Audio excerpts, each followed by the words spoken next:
fun. As always, as you know.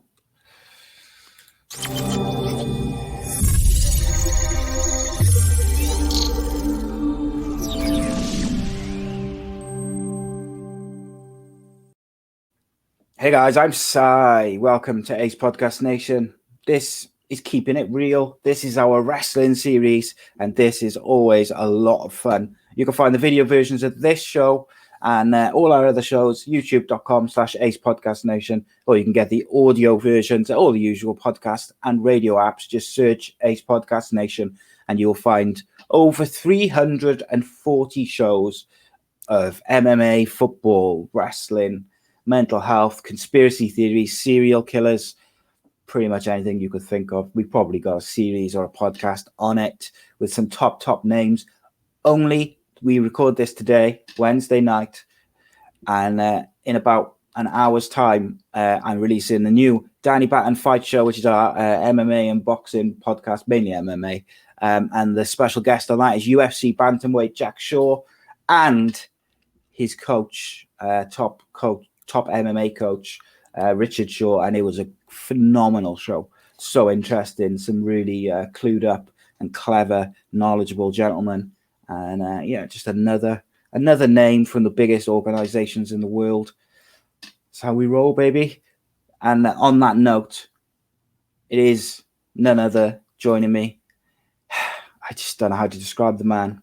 He's a legend of all proportions. He is postwrestling.com's writer and interviewer, the news roundup king.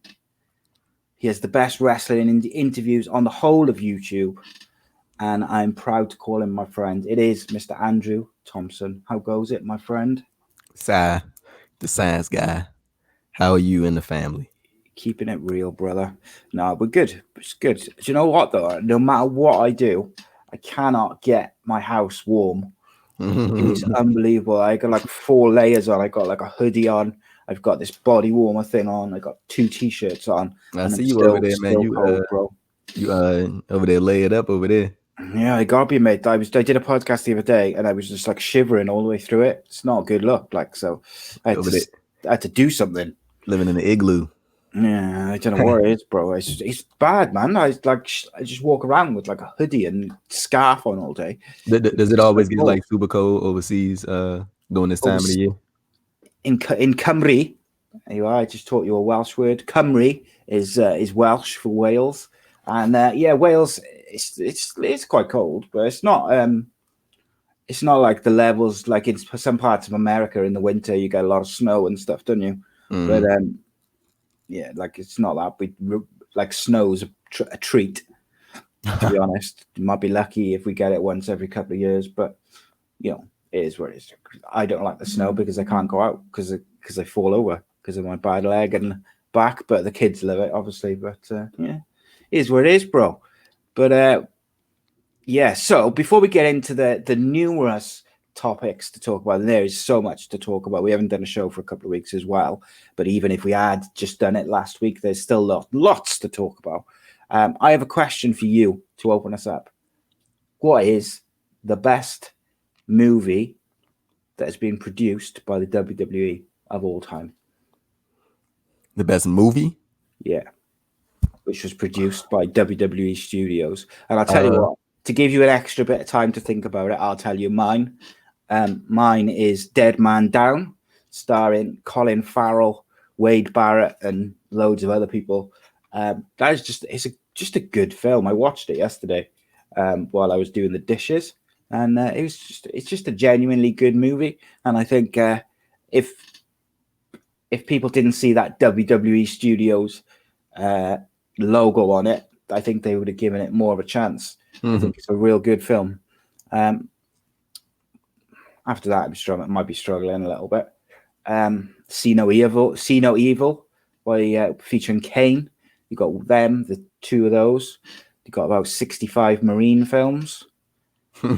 Does any spring to mind that you particularly enjoyed?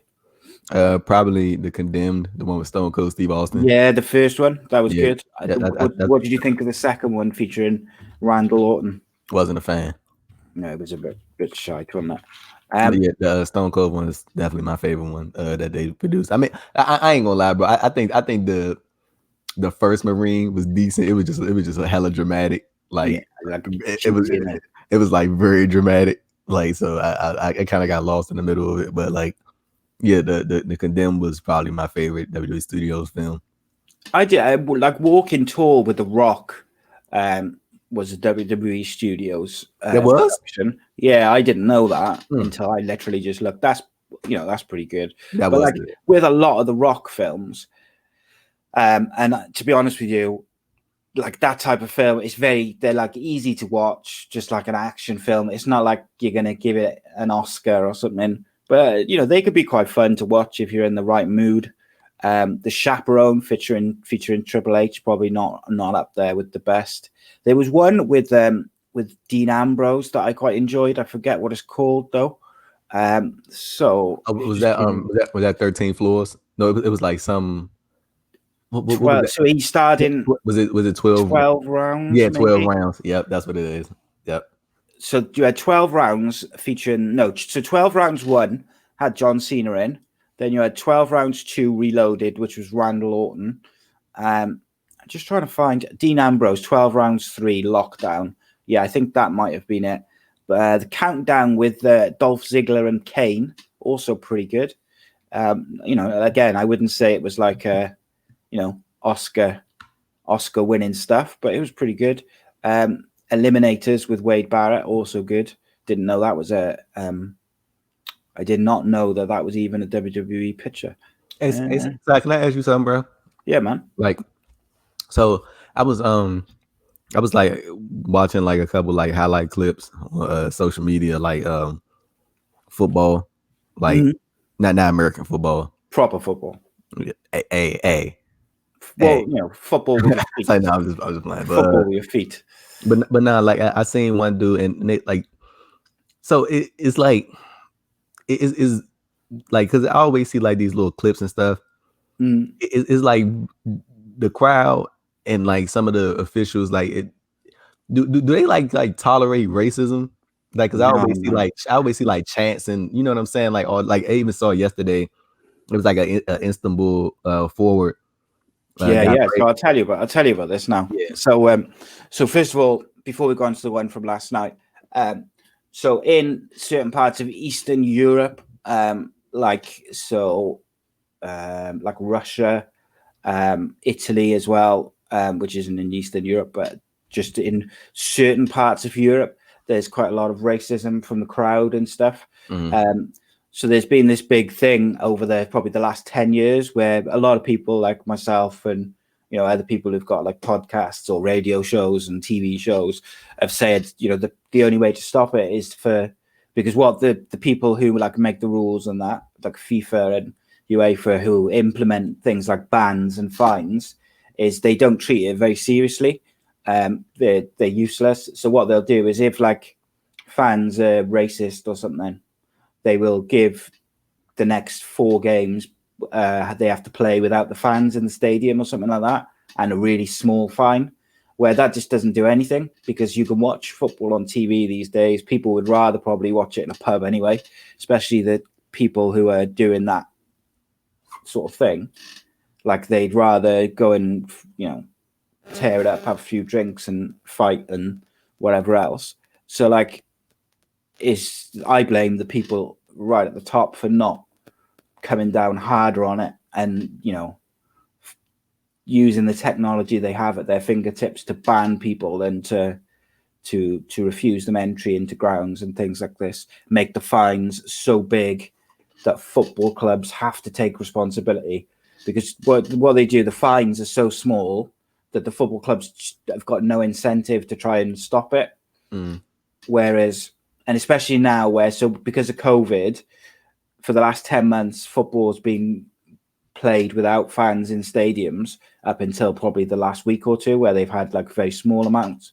So all the teams have got used to playing without their fans in the stadium. So when the fans come back, it happens again, and they do a ban. So, so the fans are banned for 4 games because of some sort of chant or incident or something. It won't do, who cares? Like, that's not going to do anything. Whereas if they find like a relatively small club, like £2-3 million, that's going to have a big impact on them financially. So they will then go and find out, because they can find out through tickets and things like that, who these people are. And then they've got an incentive to find out who they are and ban them. But if you find them like a piffling amount, why would they bother? Because they don't care. So, and I don't mean why would they bother in like why would I bother? But I mean from their point of view, they don't care because the part of the world they come from is part of day-to-day life sort of thing. Yeah, it's ingrained in them. So, me and you would be like, find out who it is and do something about it, but they don't. So anyway, yesterday in the Champions League, which is basically the biggest football club tournament in the world, it features all the top clubs in the world. So there was top clubs in Europe. So last night was like a big night. It was like the final night of the group stages before they go into the knockout competition. And Paris were playing a team from Istanbul. I can't pronounce their full name, but they're from Istanbul. And something happened on the bench. And the fourth official, which is like the extra referee who's in charge of, the video technology and making sure that the benches on either side behave and, stuff like that. And communicating with the ref throughout. Something happened that he wasn't happy with someone's behavior on the Istanbul bench. So the referee came over. They were all sort of crowded around. And there was a group of about 6 or 7 Istanbul coaches and subs and stuff. And they've all got like tracksuits on. So they haven't got their names on the back like the players have on the pitch. And the referee said, so they were going to send the assistant manager off. And the referee asked the fourth official, he says, who am I sending off? And he said in Romanian, the black one, because there was 6 white guys and 1 black guy. But the way it translates, like in English, that's what it translates as. But in Romanian, it sounds, and I think it's meant very differently. Like it's a racial term, basically the N word. And as you can imagine, all hell broke loose. There was a lot of pushing and shoving. And in the end, both teams walked off and refused to carry on the game. So first of all, they suspended the game and they were going to restart it about an hour later, but with that official being replaced. But he'd have had to be in charge of the video technology in the truck. And then they would have swapped with, one of the guys who was in the truck previously. So the 2 teams refused because he'd still be involved within the game. So in the end, the game was called off. I think they're playing it tonight with a completely new set of referees. But like, it's not the one, because like I've always seen clips and stuff like from these football games and like just hearing some of the chants and how they react to certain African American people. Yeah, I trust me, I know, I see it, and it's just crazy to me because like, but the one thing that I am. But it just I don't know if they did this out of solidarity with him or they just did it just because. But it was I'm guessing his teammates or his club stepped off with him out of solidarity for him. Yeah, so basically there's been a couple of instances over the last few years. The England national team has had a lot of instances where they've been racially abused by fans of Russia, Italy, I think Ukraine, some places where it's been things like every time a black player will get the ball, they'll do like monkey chants or things, stuff like that, different sorts of horrible stuff. And a couple of times the England players have nearly walked off, and they kind of haven't, whereby they've almost been talked back into, like they've been talked into staying on. And in my opinion, the only way it'll stop is if big teams like England, in terms of football, is one of the biggest nations in the world, like in terms of popularity, in terms of, everyone knows them, etc. Everyone knows their players from over the years. So if they walk off, it's a big deal. if there was a team in the Italian third division a couple of years ago, they walked off, but it didn't really get much news coverage because it was in the third tier of Italian football. It wasn't, like a big team. Whereas one of the teams which walked off yesterday, which was the opposing team, the Paris team, they're one of the biggest teams in Europe. And also the fact it was in the Champions League and the fact that both teams walked off, I hope that it brings about some change. Like a few ex-players of all different races today have kind of said in the newspapers that they don't think it was like said. They don't think that it was an incident of racism. They think it was more a clash of the guy couldn't get his point across in English because they're all told to speak in English because obviously you've got people from all different countries. They all speak different languages, all the players and the referees. So they tell the officials to try and speak in English as much as possible so everyone can get a general, basic English because that's taught in schools around Europe. But so the referee basically had said that he was struggling to get his point across in English, which was his second language. So he said it in Romanian, which he wasn't really supposed to.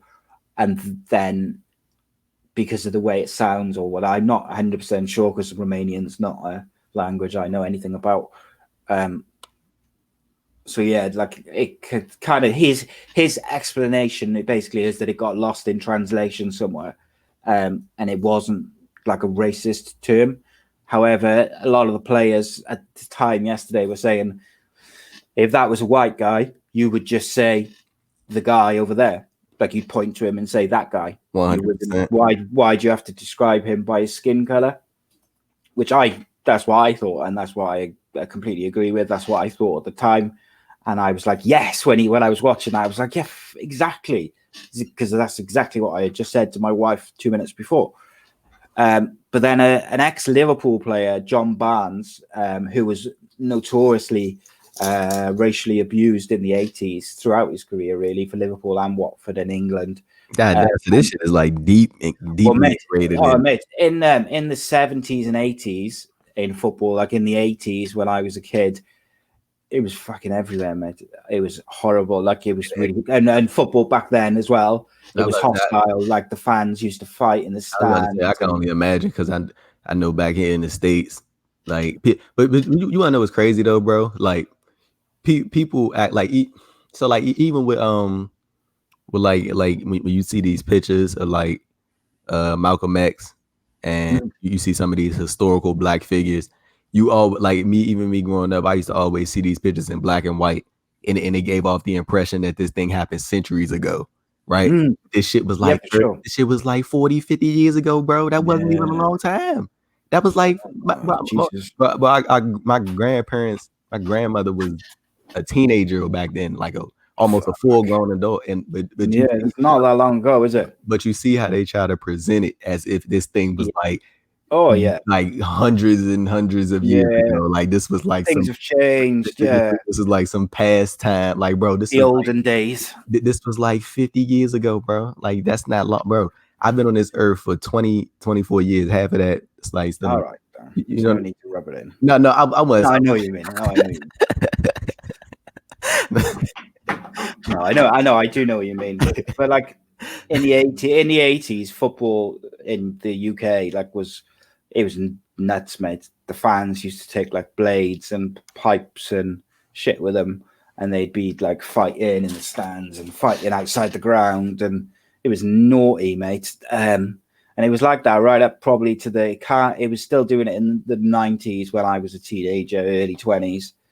And then since then, it's kind of gone a bit more kind of family orientated, but you still get a lot of like, it's still, but the demographic is still predominantly males between sort of 14 and 50.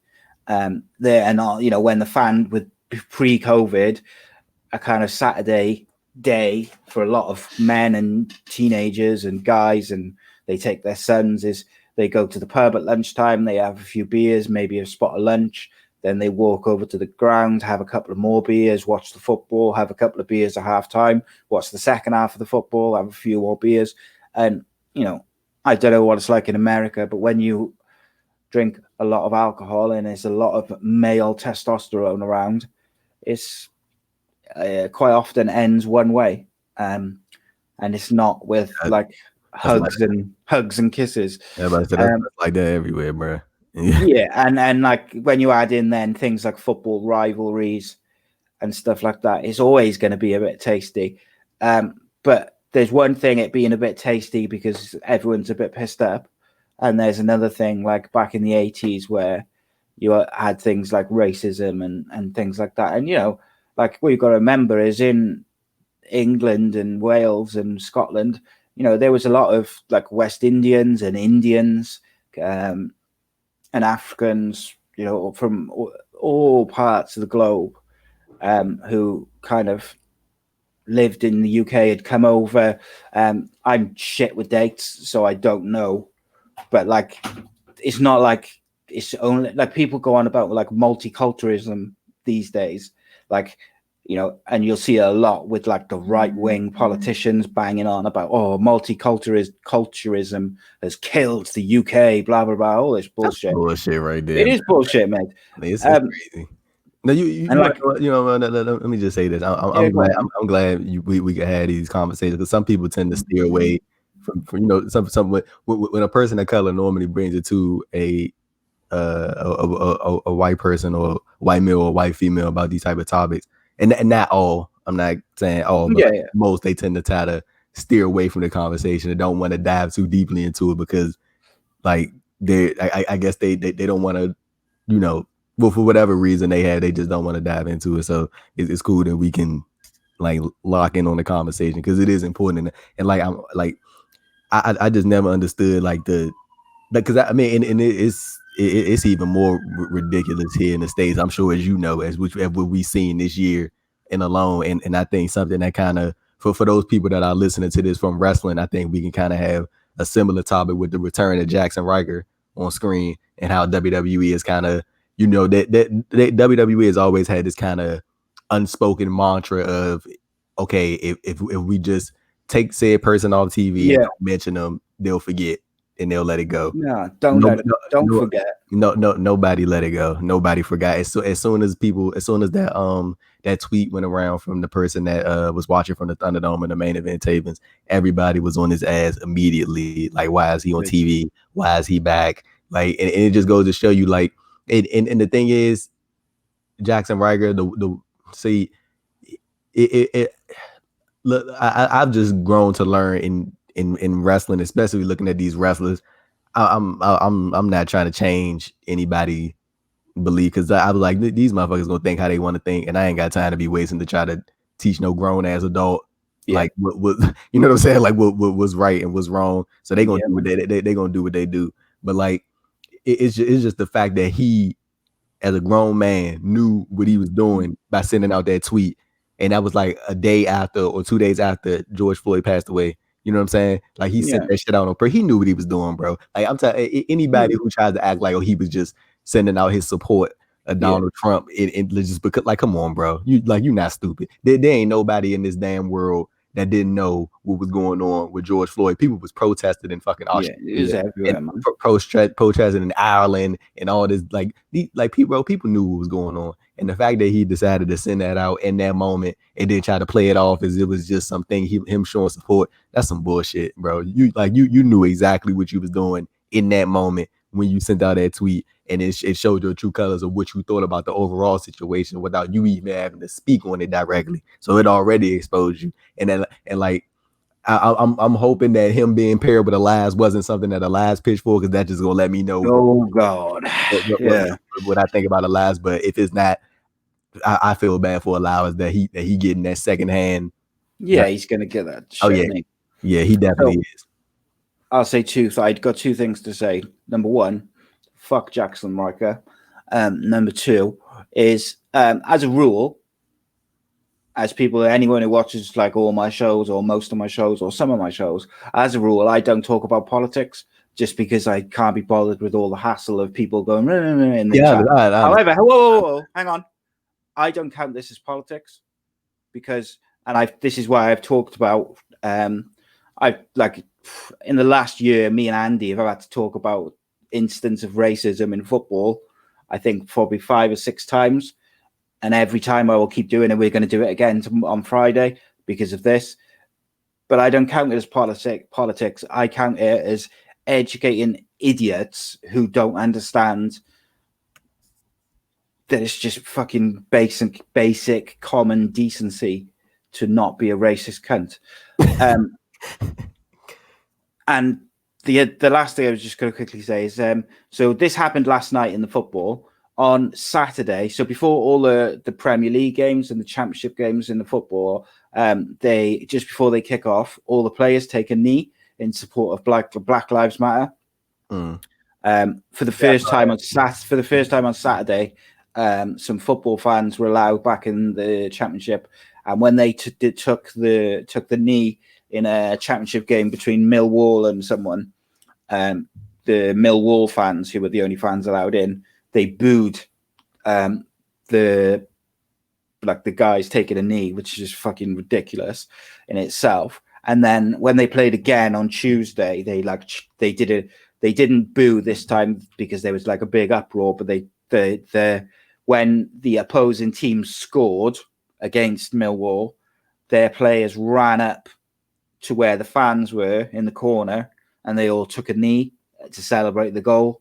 And I thought it was fucking beautiful because it would have just really, you can imagine all those racist twats just fucking losing their mind as these guys just all took a knee to celebrate in their face. Fuck them, fuck their racist bullshit, and fuck anyone who disagrees, quite frankly. Going back to that clown ckJaxonRyker, right? Like, so I just want to know what this WWE. Matter of fact, you know what? So, let's do something funny, right? Let's put aside that dumb shit he put out a couple months ago, right? And by the way, that's the first time I've said the C word ever on a podcast. There we go. But let's put that dumb shit he said all those months ago, right, to the side, right?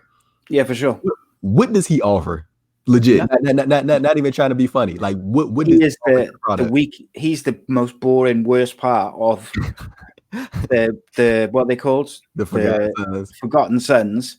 And do you know what? Right, that gimmick of kind of like veterans who feel like they're forgotten. That shit was kind of low key racist. A little, just a little bit. This is it.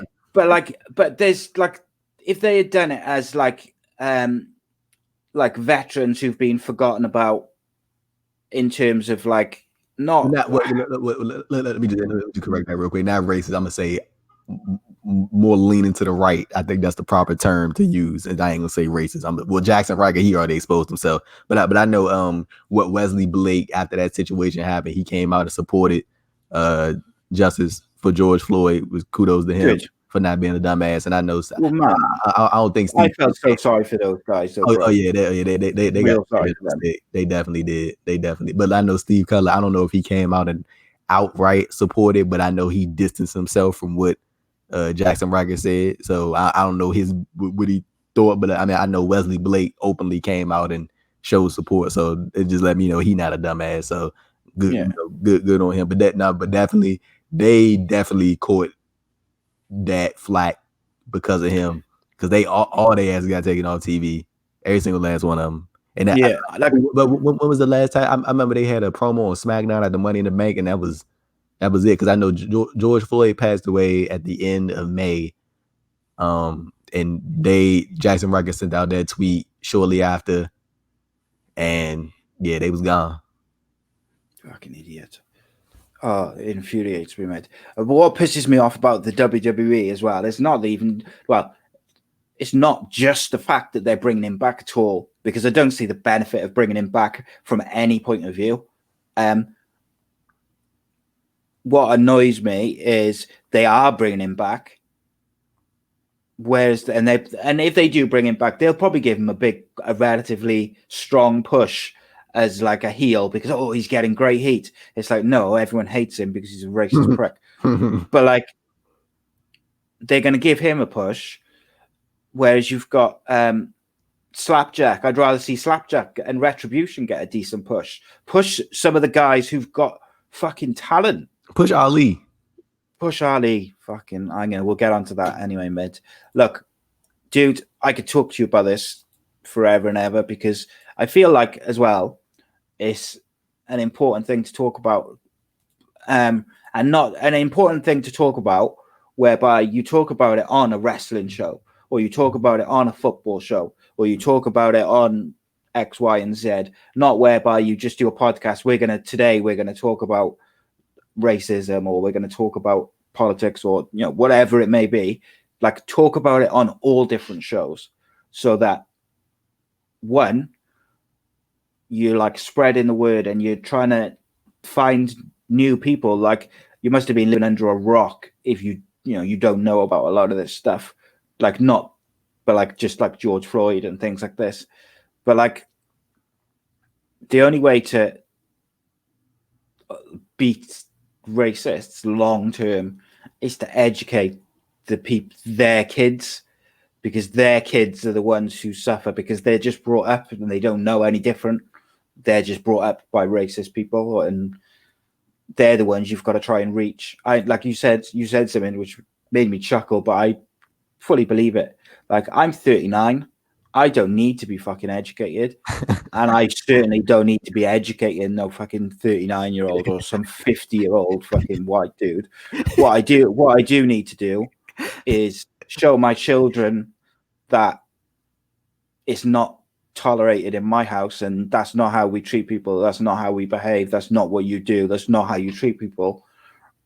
And equally, so they can then go and take that into their life as they grow up into adults. Like, my oldest boy is 16 next week, and I'm proud to say that I've never had to ever speak to him about saying something even remotely mildly inappropriate when it comes to race, because he's been educated properly. And then he gonna take that and pass it on to his own, and they're gonna continue the cycle. I'm telling you, but that's the way to do it. Your child is gonna take that and pass it on to his next generation, and they're gonna pass it to the next generation. It is not some difficult task to just be a decent human being. I promise you, this shit is not hard at all. My favorite hashtag I use, mate, is "don't be a dick." I feel like at the moment I should change it to "don't be a cunt."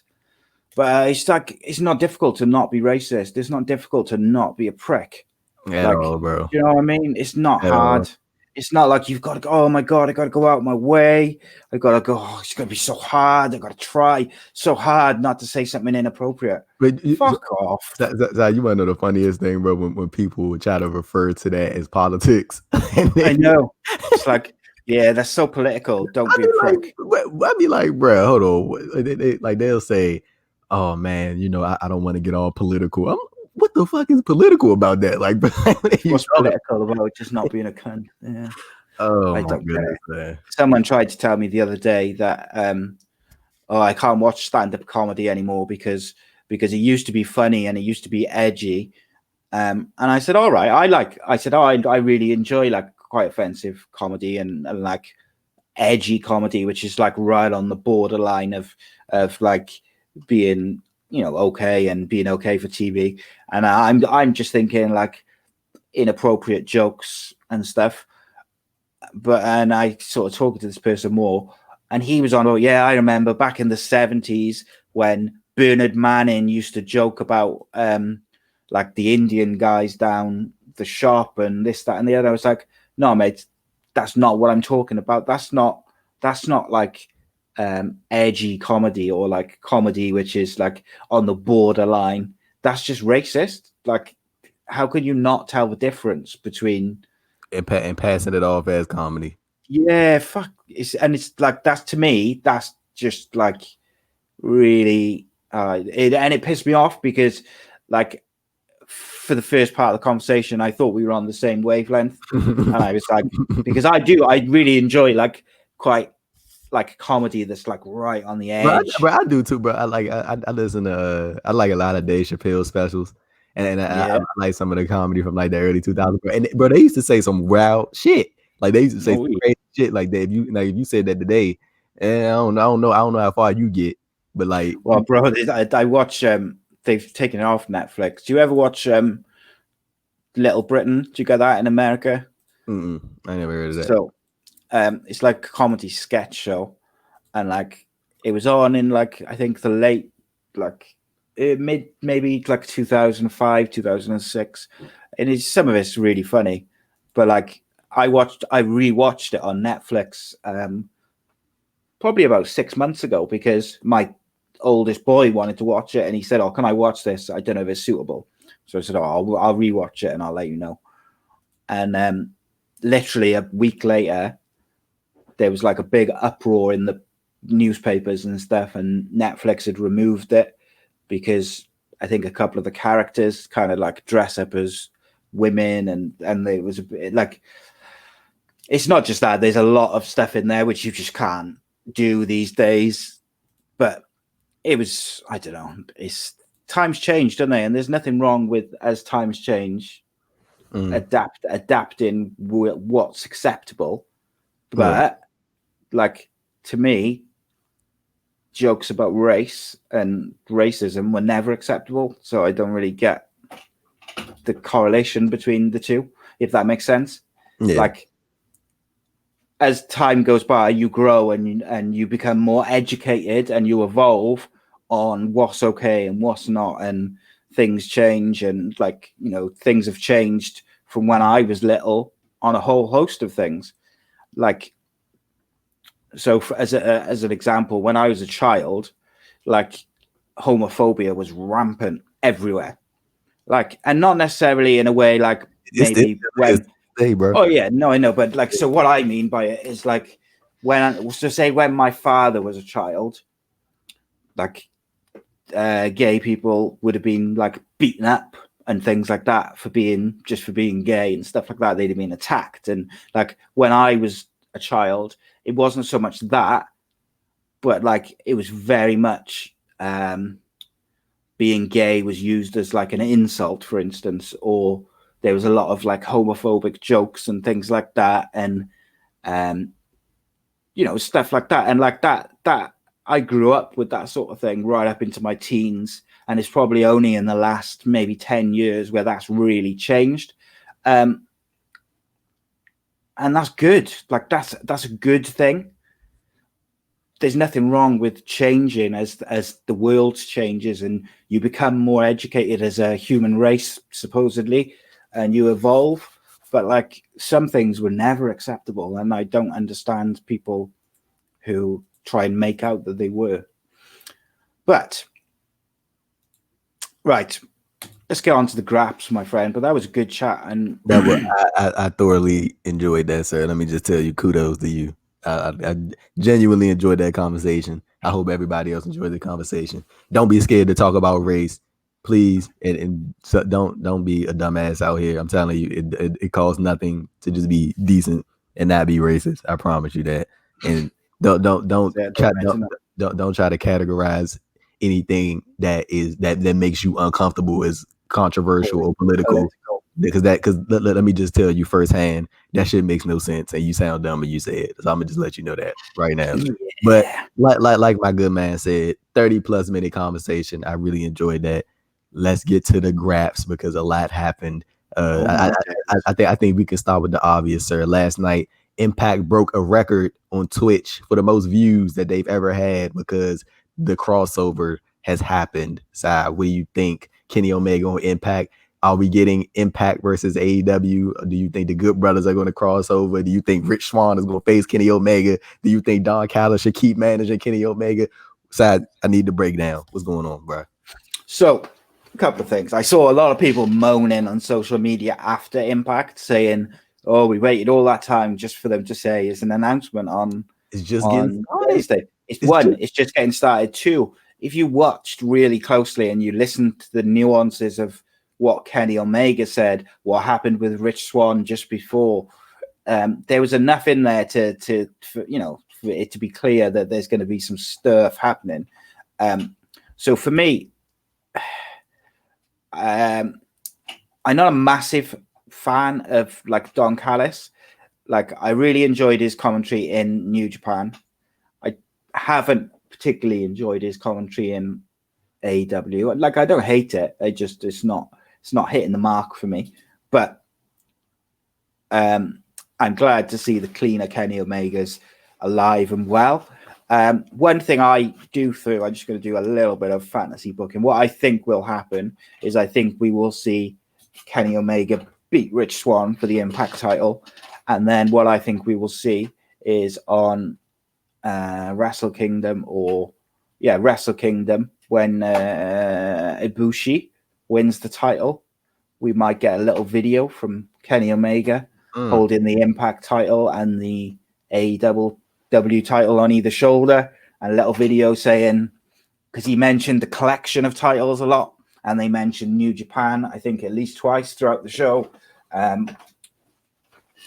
So I think that might be a possibility, just because they seem to be focusing on the collection.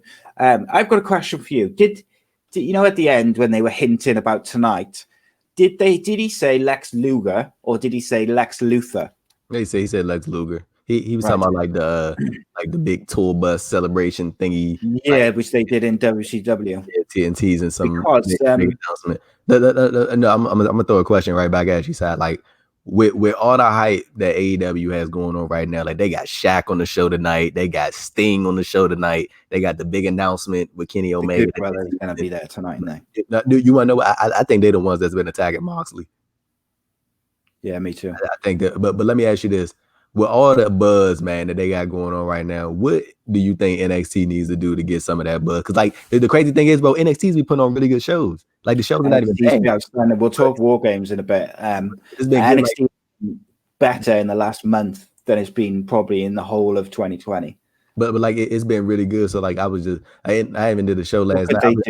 I was just like, what could they possibly do to combat like what AEW's got going? Because they got the partnership with the NWA, they got the partnership with Impact. Like who says Nick Aldis ain't gonna show up on Dynamite because the NWA ain't doing nothing with him right now because Thunder Studios is closed, so they can't film nothing new. So who to say that Nick Aldis won't pop up and try to start something with Cody after this Shaq thing?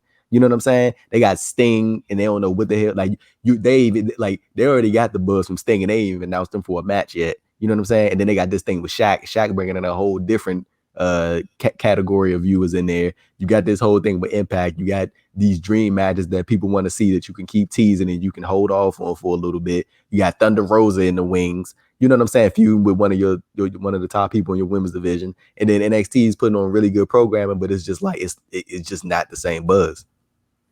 Yeah, for sure. I think the problem is NXT. I don't think there's anything they can do in terms of a short-term fix. So, for instance, there's no one really they can sign, like a big name, because anyone who would bring in that type of buzz is signed to AEW or already in NXT. So, unless they was to sign, like you can't sign someone like Marty Scurll because everything which happened with him. So, and what I mean, to clarify for everyone before they jump on that, what I mean by that is like before all the allegations about him and stuff, he was pretty much one of the biggest names on the indie scene. So like what I mean, so that's what I meant. Maybe it was a bad example, but what I meant was like in terms of the biggest name they could sign from the indie scene, probably should have used someone else. And then of course the other name people throw out there is Tessa Blanchard. Her career is in dire straits, mate. I gotta say. She kind of did herself in with that, and other people over the years. But like, would you say that's probably the only person that could, bring some attention to NXT? Yeah, I'm just not sure it's the right sort of attention. That's what I was about to ask. Like, is it worth it long term? And I got to be honest, if they was to sign Tessa Blanchard, I think they would be better served putting her straight onto Raw or SmackDown. Do you know why?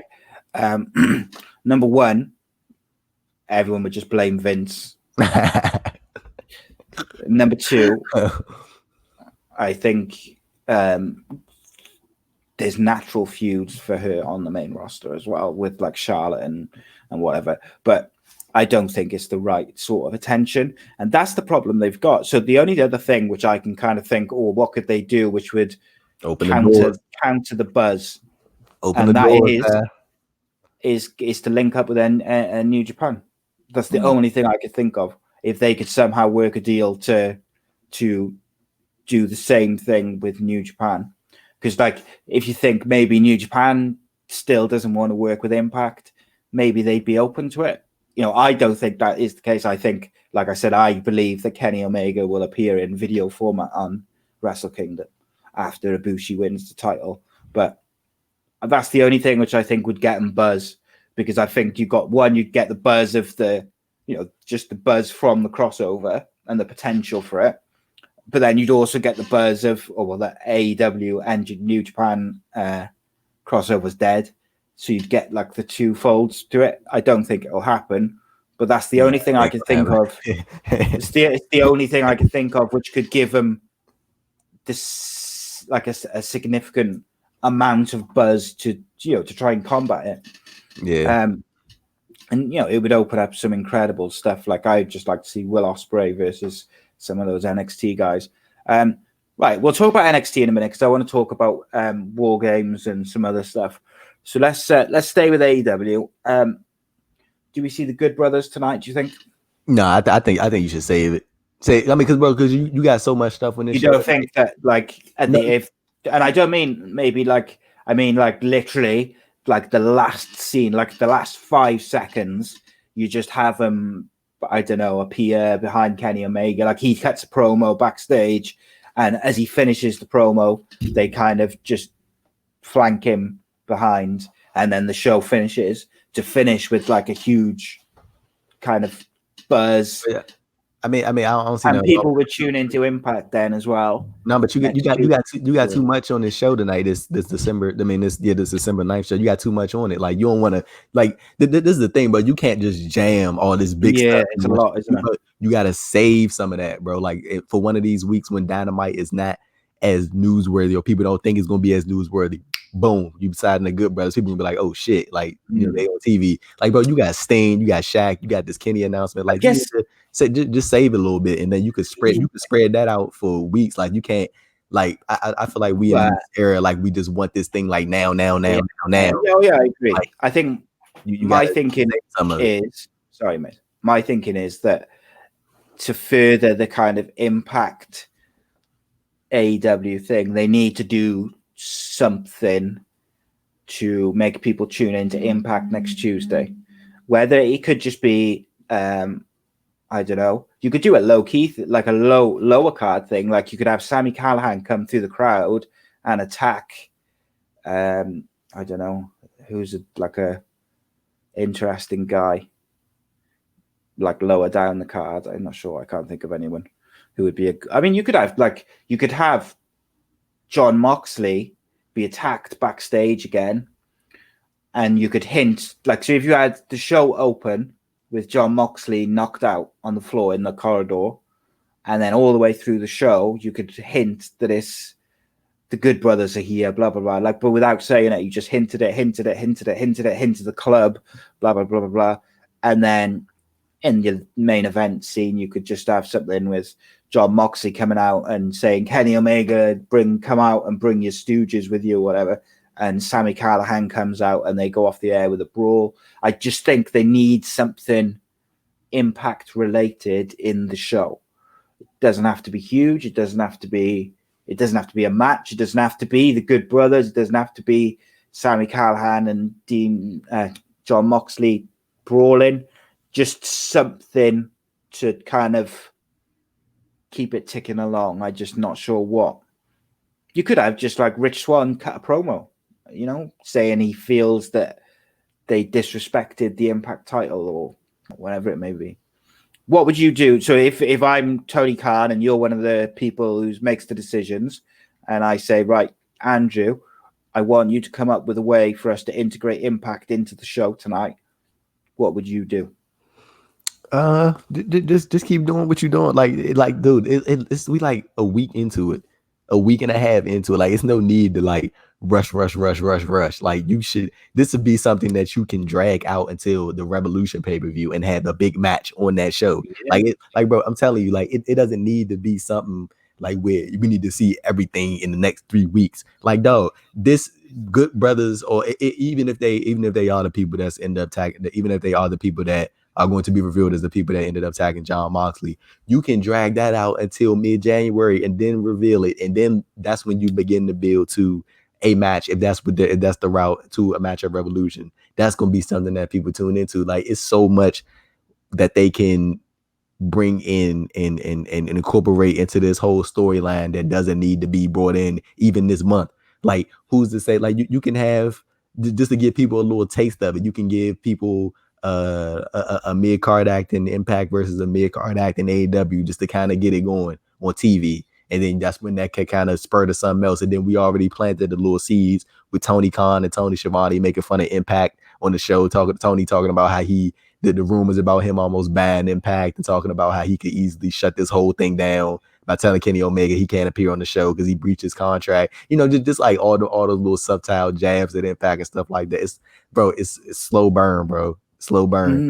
That's what it's about. Everything don't need to happen in 3 weeks. Like, this is man. I do. I completely agree with you. What did you make of the Winter is Coming show overall? I got to be honest. Like, everyone was like thrilled to see Sting. I was like, look, don't get me wrong, it was an awesome moment. I did pop for it, but equally, I don't want to see him wrestle. I really don't. I don't either. Bro, he's 61. I didn't even know that. I'm concerned. I'm concerned that they'll try and do one match with him, or one like a tag match or something. Like, if it's the most I'd be willing to go, if it was me, is like a cinematic match. I could probably stretch to that, and even that, I don't really want to see that. There's rumors of him being Darby Allin's manager. I guess that could be quite cool. I ain't even gonna lie to you, bro. Like, I swear I thought this thing was like 49. No, bro. This motherfucker's 61. I was like, and then he had spinal stenosis. I'm like, come on, no. Yeah, mate, my last memory of him being in a wrestling ring was one of my scariest experiences watching live, like wrestling live on a TV. Like, the man couldn't stand up. And someone who's had a serious neck injury and serious neck surgery, I know how painful it is, how scary it is, how like phenomenally life-changing it is. I have no interest in seeing him try and wrestle again. No interest. I did see an interesting interview with him, some quotes from an interesting interview with him, where he said he was happy to stay with WWE. He kept pitching them different like characters and ways for him to be. He just wanted to be on TV, and not necessarily to wrestle, like as an on-screen character. And he pitched them loads of different stuff, and they just kept saying no. So in the end, he just let his Legends contract run down and went to AEW, which gives me hope that maybe he's not planning on wrestling. It's just the temptation's there, I guess, isn't it? Yeah.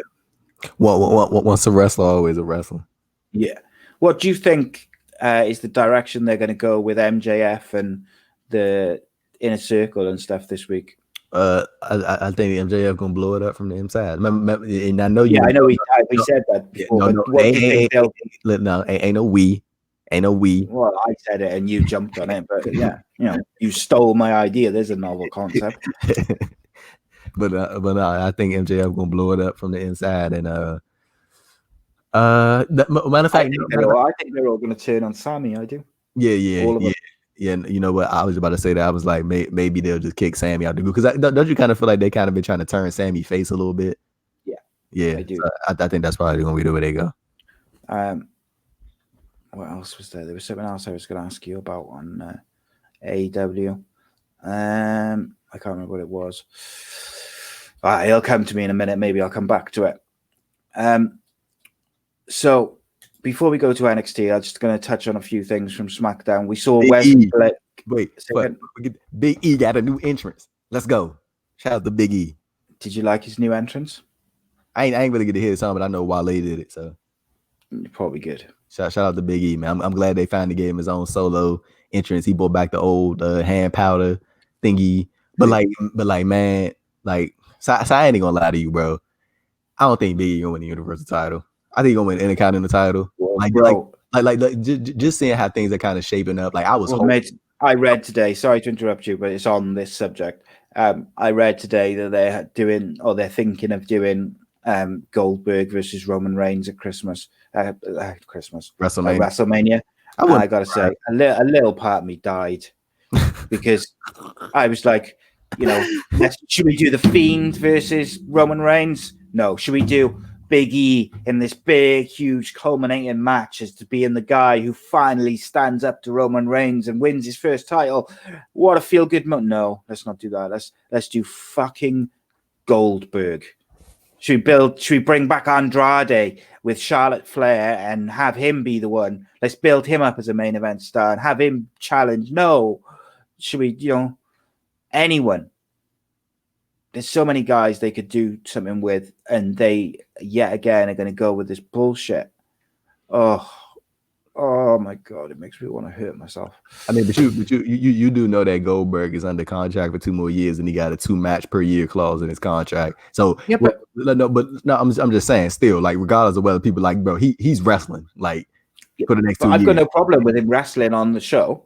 I personally would do him versus Riddle. I saw a really interview. Have you seen the interview that Riddle did with BT Sport? That's this week. Yeah, his interview, right, was so interesting. I thought he was very, very kind of like he spoke very well. And he said it's not about him beating Gold. Like as much as I've said like numerous times, I felt like him squashing Goldberg would be money if they built it up right. However, what he said is he doesn't care about winning the match. He cares about giving Goldberg a good match to prove to people that Goldberg can be more than just a presence. And he said he just wants to have he wants to carry him to a good match, and he cares more about the body of work. But he said he thinks Goldberg would only do it if he could squash Riddle. And then the other thing he said like what did he say? He said he'd only do it if he could beat me up, and he can't do it in real life. So that's the only way. He said something like that. I just thought it was real funny. But it was a really interesting interview, and it got me thinking: could they do Riddle versus Goldberg? Especially if they do turn Riddle full heel, and you could have Goldberg win. I suppose I don't think they should, but make that clear. But you could have Goldberg beat a heel Riddle at Mania, as long as you give Riddle, something. What do you think about that? Riddle versus Goldberg as an upper mid card, 2 from the top, 3 from the top. Not buying that, are you? You still there?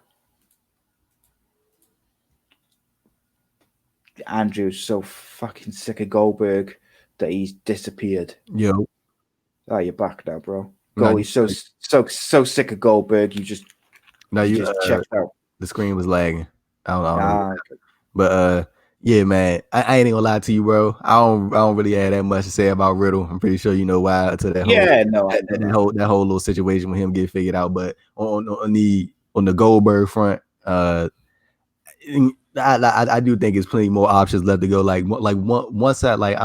Once I started to see how Big E was being presented on television, I started to see the sound. I'm like, I don't think this. I don't think this big moment that we was envisioning a couple of months ago is going to happen.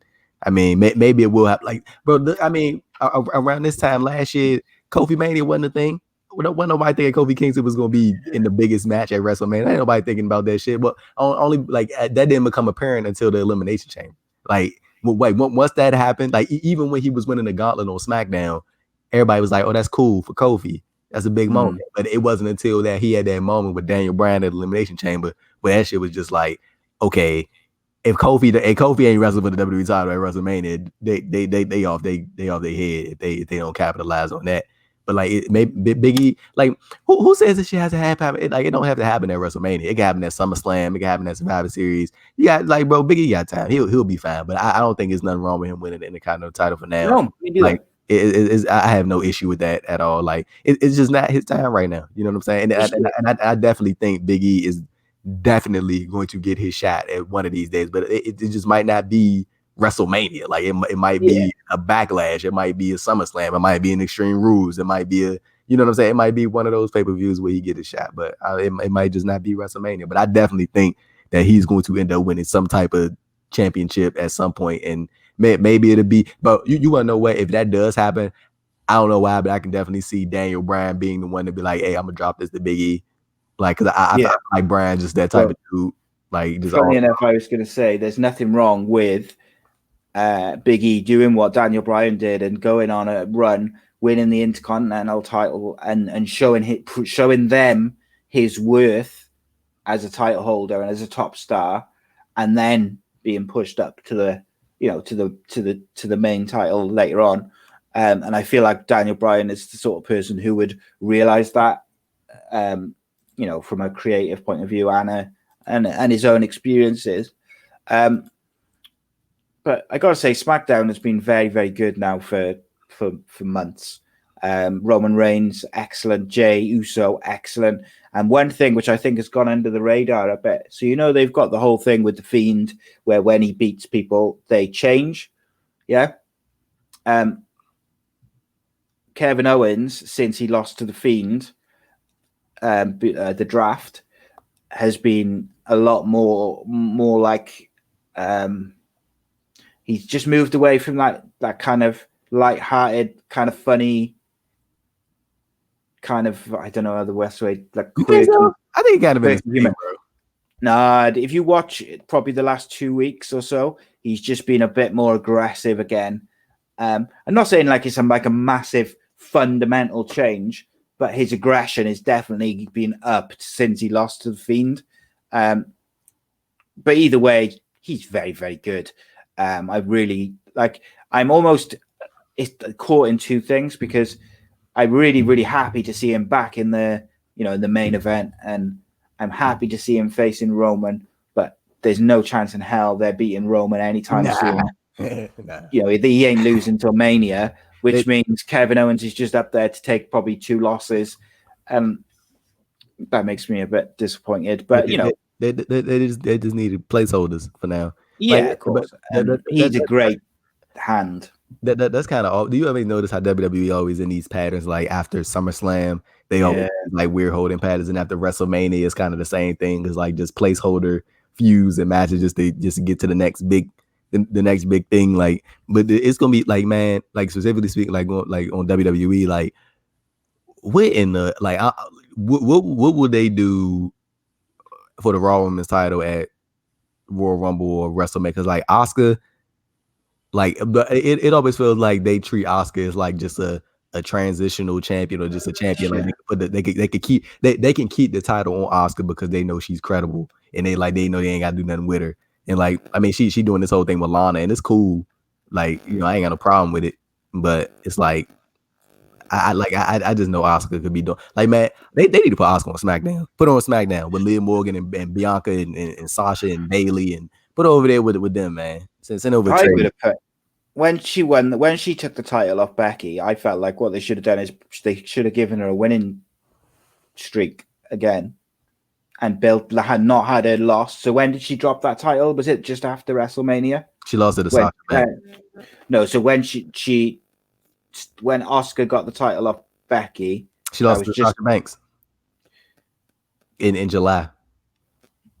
Yeah, but that's what they should have done. That's what I'm saying. When she got the title off Becky just after that was after WrestleMania.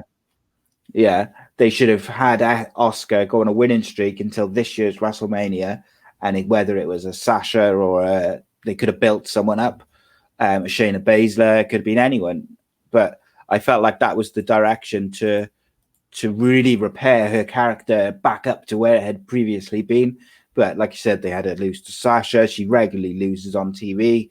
It's frustrating. And then they gave away her and Shayna Baszler, which is probably one of the better matches they've got for her at the moment on Raw. Is that who did Shayna Baszler piss off? She took the pin 3 straight weeks in a row. Yeah. It's remarkable to me that Nia Jax is the one that they see as a star. And I get the stuff with The Rock and blah, blah, blah. And it's not that I dislike Nia Jax. Like I find her pretty serviceable as a heel character, but like Shayna Baszler is a star, and she's only got probably a few years now where she's going to be able to, be at the skill level to be a top star, and they have just dropped the ball with her. Which I mean, let's be honest, that ain't the first time we've said that about them dropping the ball with people. It's just so frustrating because her versus Asuka could be a legit feud, like a WrestleMania, have like it kick off around Royal Rumble time, and then have Shayna Baszler at WrestleMania versus Asuka. That's given 15 minutes. That could be real good. And they just gave it away it's infuriating me. What they're doing with Retribution. What did I say about Retribution, mate? If they start beating them on TV, they're worthless and they've got no hope. And within weeks, they've just what's the point? Let me ask you this. So, like, did you see the tribute to the Troop show? No. Did you see? I never watched that. But I think the big highlight coming out of the show was people seeing Sasha and Bianca together. Yeah, like, man, bro, I'm telling you, if that ain't a match at WrestleMania, they are tripping. Like, I just got a feeling they're gonna do like a multi-woman ladder match or something, and I really, as much as it'll be good, I'd rather see Sasha and Bianca, bro. That is the match. That is the match. Like when you see them two together, you like, come on, man. Like that. I agree with you completely. That is the match, and I'm telling you, Bianca needs to be the heel. She needs to be the heel, bro. She is the heel in the situation. She needs to be the heel. I'm telling about the athleticism, the mannerisms, like get the look. I'm telling you, bro, she needs to be the heel. Sasha needs to be the babyface. Like 100%, man. Their dynamic is very great. Like I'm like genuinely excited to see if they go like if they try to duck and dodge around this. Like it's so obvious. Like it's so obvious that people want to see this. Like make it happen.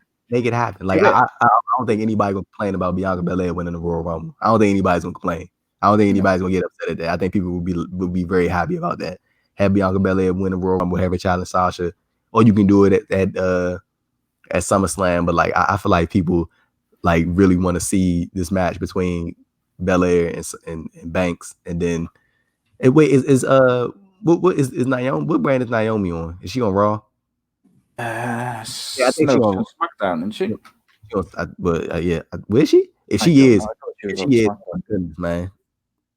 They get stacked the deck in the women's division. On SmackDown, they got Naomi, but yeah, it's gonna be interesting to see what they do going forward, man. But I definitely think Bianca and Sasha should be the destination for Mania 37 in the WWE Performance Center. They should. I find it infuriating, mate. I really do. That they've got the talent. Like, there's no excuse for them to be putting substandard stuff out. Like, they could be putting hot shows out. They've got the characters. They've got the stars to do it. So, do you remember about a year ago, I said they should do a gimmick where Bray Wyatt is wrestling as Bray Wyatt, and then the lights go out, and then he changes into the Fiend? Yeah? No. Yeah, I did. And I called it over a year ago. That is how woke, and I'm just the guy. I can see before the rest of the world, and I saw it. They did it. And I know, like, people aren't fan necessarily of some of the stuff they've done with the Fiend. And don't get me wrong, like, I'm not a fan of the booking of the Fiend, but the storytelling that Bray Wyatt and co have done is nothing short of sensational. I'm at to break your heart right here, and I'm sorry to tell you this.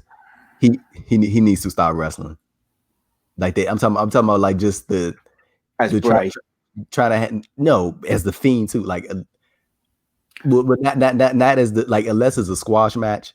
Yeah. Then I'm not trying to see this man go 10 minutes, 15 minutes. I don't want to see that. Like, he needs to be 5-minute matches, 4-minute matches, or a squash match. I'm not trying to see him wrestle like his character. That's not his character, bro. I'm not trying to see this man get knocked down 5 times before. Like, This is not that type of character, and they already messed it up when they had him lose at Hell in a Cell 2019. That's where they bombed it at completely. Like that's when they completely went left. So they need to keep it strong. Like I don't want to see him wrestle Orton on Sunday. I mean, at the TLC pay-per-view for 15 straight minutes. But what I will say is, I'm gonna give him. I know that entrance inside of the Tropicana Field will look cool as hell inside of that new Thunderdome setup. Yeah. I know that's gonna look cool, but still, like I'm like the whole Fiend / Bray Wyatt trying to wrestle thing. It's not clicking for me, and I need them to keep the matches under 5 minutes. But for me, see, mate, right, with Bray Wyatt, the storytelling is just so good, and there's so many little things for the people who look out for those little Easter eggs and long-term storytelling things. There's so much in it, and he's doing his job from a storytelling point of view. It's just the WWE isn't backing him up with the right feuds and the right like putting him in title pictures and having him wrestle regularly. Like, to me, I think I agree with you on the whole. The Fiend should be squashing people in like 5 minutes at the most, generally, and then maybe but he should only wrestle maybe, I don't know, like once every 2 months, 3 months, and then maybe once every 6 months you have him come up against someone who can finally really give him a challenge, and it goes 10 minutes. It still only needs to go 10 minutes. And I would use in those 10-minute matches, which are like once a year, like the Brock versus Goldberg kind of booking of their match at Mania, where it was like 8 to 10 minutes of just like back and forth, beating the shit out of each other really quick, and then it's done. That should be the only time he has a long match. Like, not a long match, a longer match. I would say the last time he had that, I think that was at the Jesus. I cannot believe that was almost a year ago. The Daniel Bryan match, the strap match that they had. Yeah, that was great. Oh, can you know that was 12 months ago, bro? It's crazy. Hey, let me ask you this, since we got the Royal Rumble coming up. Do you think we heading into coming up on WrestleMania in like 4 or 5 months? Do you think we see the return of Brock Lesnar at some point? No. You think he's back? Nah. I don't think there's a right opponent for him.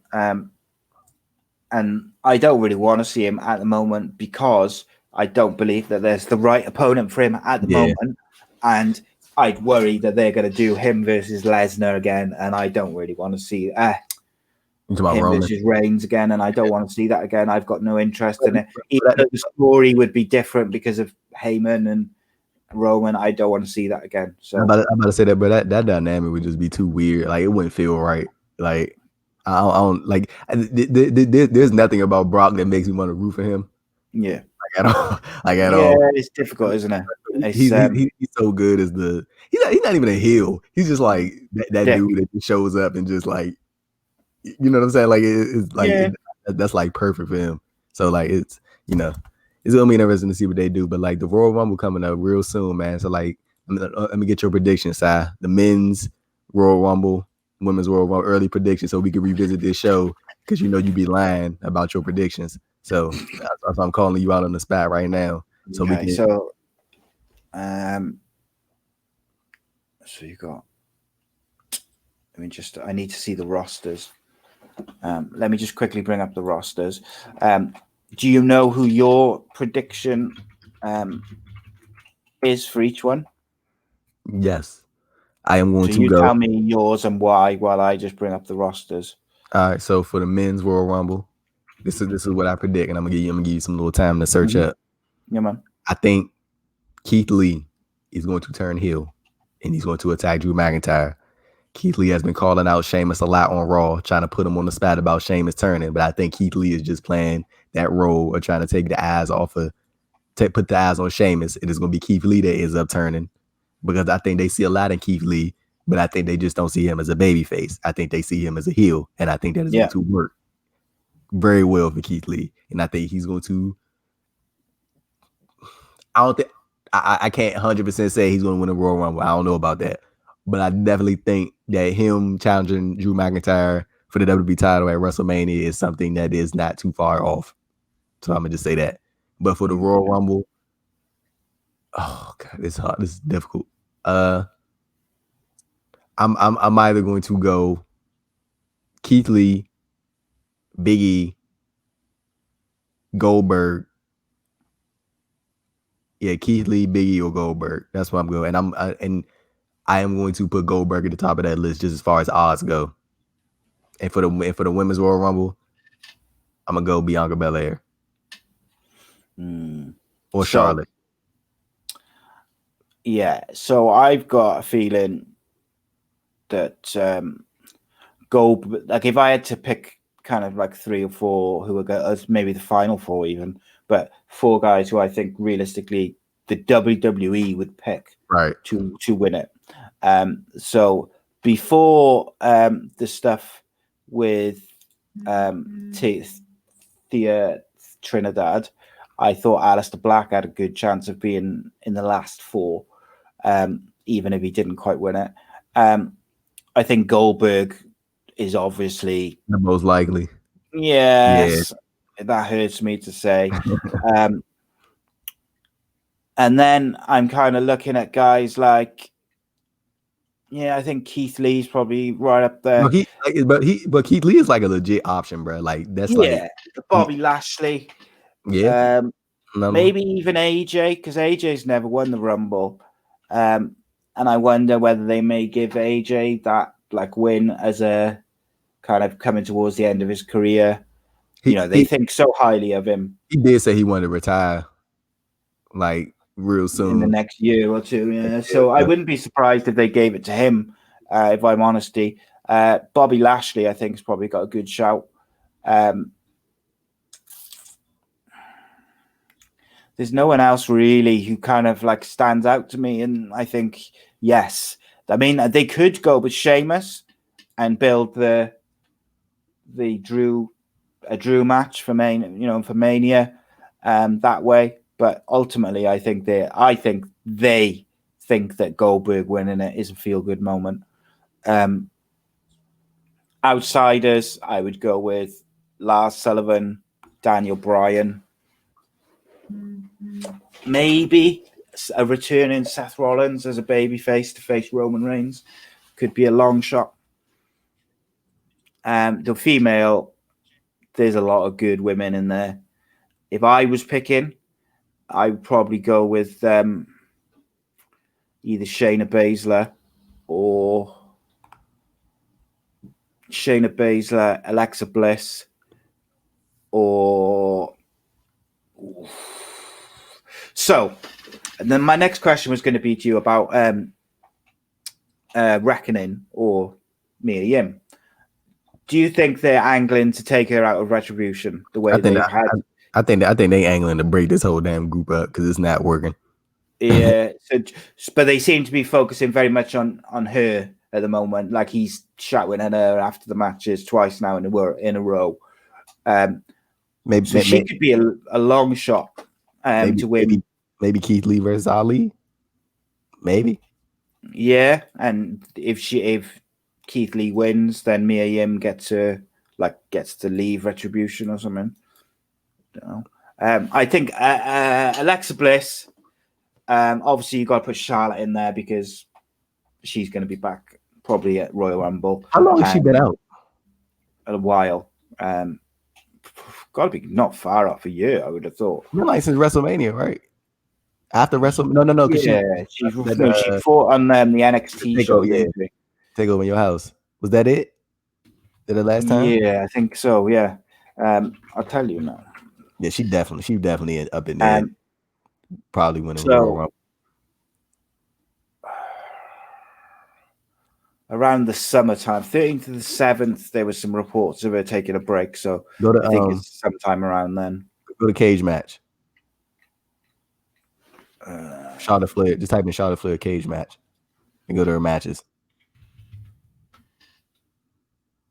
Wrestlers database. Yeah, then go to matches. Click on the matches tab. Show the last time she wrestled. She lost to Oscar on the 17th of June on Raw.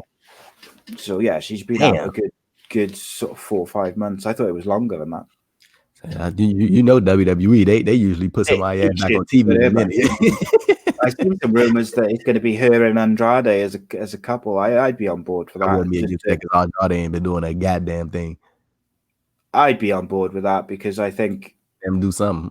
Her star power would rub off on him a little bit. I think it would make her more likable as well, because she doesn't always come across as too likable on TV the way they portray her. But actually, on social media and in videos with Andrade, she seems like quite a nice lady. I mean, I know you're not saying that like that. She's probably like one of the more nicest people out there. She's good at what she's doing, playing her TV character. But yeah, man, I think losing Zelina Vega via Trinidad, that's gonna, man. But I just wonder where she might pop up next, because she got options. I know she got options. Oh yes, she has. Just to finish us off then quickly, mate. Wargames. Good, bad, in the middle. I enjoyed the show. I think it was a good show. There's a lot of people that got hurt on that damn show. A lot of people, they got tore up. But man, I feel like Rhea Ripley is back. The original Triple H said some wild shit on that pre-takeover media call. He was like, he think the Rhea Ripley now is better than the Rhea Ripley in January. I'm like, well, you lost your damn mind. Rhea was on fire. As a wrestler, she might be better. Like in ring, she might have progressed, but as a character, she's not. She was on fire back in, like, legit one of the most popular people in WWE as far as like the division goes. And then I think they priming Shotzi Blackheart for an NXT Women's title run. I think they really warming her up for that. They've really been building her up, haven't they? She's coming off like a real big star. She looks like a star. She looks different from everybody else in the women's division. Like I think they really setting her up for that. EO's great as usual, great wrestler. I think it might be time for Rhea to kind of go to Raw, SmackDown. I think it's time. Like it's just time. Like I feel like she's starting to hit Gargano territory a little bit, Tommaso Ciampa territory a little bit. Like they just keeping her around just to like hold off the inevitable. Raquel, I know Raquel probably gonna get a shot at the NXT Women's title because she's the one that pinned EO. So that's like, that's coming. Wargame. I'm very surprised at Pat McAfee. Very, very surprised at this dude. Like you could tell he takes it very seriously. Like when he wore that neck brace on his radio show on the next day. You wanna know what's crazy, but you know how many people watch his radio show that probably don't know why in the hell he was wearing that neck brace. But the fact that he was still wearing that neck brace was like, but I'm telling you, but that just goes to show you, like, he has respect for wrestling. Like he knows what people go through when they do this sport for so many years. Like I've slowly become a fan of Pat McAfee on screen. I think he's a great talker, and he's done wonders for Oni and what's the other, Danny Burch, and Pete Dunne is Pete Dunne, of course. So, and I mean, Undisputed Era, like I remember I was talking to Jeremy and Joe about this when I did the Fightful post show, Fightful Takeover post show. I was talking to Jeremy and Joe about this, and we was just like, man, it might be time for Undisputed Era like to go up, man. Like it's like nothing else for them to do in NXT. Like, I mean, do you know what I would do, mate? I would have them go up, and I would have Adam Cole win the Royal Rumble. But you want to know what we were talking about that too? Like, I don't think they will do it. No. I'm saying, like, I'm talking about Adam Cole in the main roster. I don't think it's gonna work because I was just thinking about like how they view size, and I was thinking about how Adam Cole. Just imagine Adam Cole standing like face to face with Bray Wyatt, who's deceptively tall. Like, imagine Adam Cole standing face to face with Bobby Lashley, who's tall. You know what I'm saying? Adam Cole, like I feel like they'll be like, I don't know about that one. But like if Adam Cole had the crowd, I'm telling you, they would like willingly push him, but like he don't have the crowd, so it's like you just basing it off what you see, and like decided the crowd having some type of input and effect on it. Yeah, I'd if they can hold it back till they have a decent crowd, I think that would be better because the crowd is so on board with him. Like, he's billed as 6 foot on like Wikipedia and stuff. Just trying to find out his height because I know he is small. So according to this, he's 5'11", but like, how tall is Daniel Bryan? because I don't think Adam Cole is. I think he's so Daniel Bryan's 5'7", and Adam Cole is 5'11". So to me, people saying about the height of him and they wouldn't book him. If the crowd is there and he's getting those massive reactions, which he always gets. No, he's 5'11". It's just they bill him as 6 foot. So he's 5'11", and Daniel Bryan's 5'7". So to me, I don't buy into that height thing. I think Adam Cole is like 5'8". Bro, Adam Cole is like 5'8". I just found one who said he's 5'11". I thought he was smaller than that. I thought he was about the same height as Daniel Bryan, but you know. Oh yeah, they ain't gonna have no choice. But I think if they come in and they do it without a crowd, I think it's difficult because then they'll pay more attention to his height because it's difficult to tell who's over and who's not. But he's so good on the mic as well, is the other thing. Oh.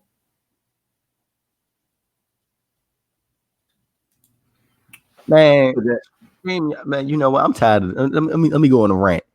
I'm tired of StreamYard because when I use this when I did the post show, they always tripping. I don't like StreamYard. I hate this service. Y'all, I'm tired of you. Stop kicking me out. I'm done. It's that American internet, bro. No, you wanna know what it is? Tell your hamster to speed up on the wheel. That's what. So that's what I was just gonna say. Like Adam Cole is so good on the mic that I almost feel like he'd win Vince over from that point of view. Of course, but I was saying this. Let me tell you this, all right. But then him winning the Rumble and then facing Roman Reigns with the size. But let me get your take on this, right? We see Adam Cole as this main event talent, which he is, right? Do you think Vince McMahon will see him as this main event talent? Like, look how kind of rough it was at start for well, it wasn't even rough to start for Keith Lee, but it took a minute. You know what I'm saying? And I feel like now Keith Lee is about to get this big spot. But I think Triple H is very protective over Adam Cole, though. Yeah, he is. You can tell he is. And I think he'd also have a whisper. That's his golden goose. I think he'd also clue Vince up that, look, if you mistreat this guy, he's going straight to AEW into their main event scene. So you need to do right by him. Like, I would think that Triple H would clue him in. Do you know what I mean? But yeah, it'll be interesting. Vince McMahon listens to one man. No, I know that. But if Triple H tells him things like that, and you know, like it's clear when they did the NXT Invasion angle, like Adam Cole didn't lose; he was portrayed as the main guy, wasn't he? So yeah, it'll be interesting, my friend. So tell the people where they can find your stuff, brother. They can find me at AD Thompson _.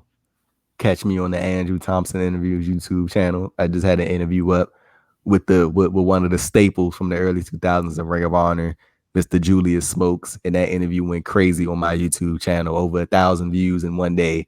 Very proud of that.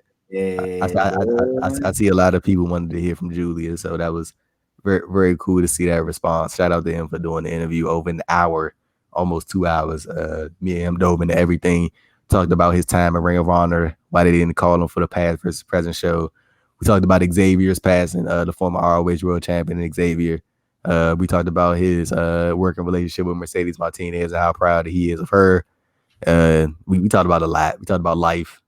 It was a great interview, one of my favorites. So everybody go check that out, man. And yeah, I'm Mr.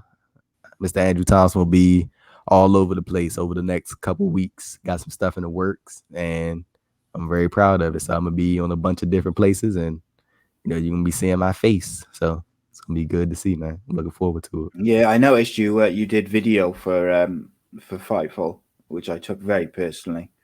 You know, can't do video for me. Do video for Fightful. Disgraceful. No, man. Catch me outside. How about that? Right. People, subscribe to Andrew's YouTube channel because he is the man. And youtube.com/Ace Podcast Nation for all the latest shows, clips, exclusive interviews. Let me just say that. Let me just say that that's the last time. That's the last time I'm. Let me just say that's the last time I'm doing video.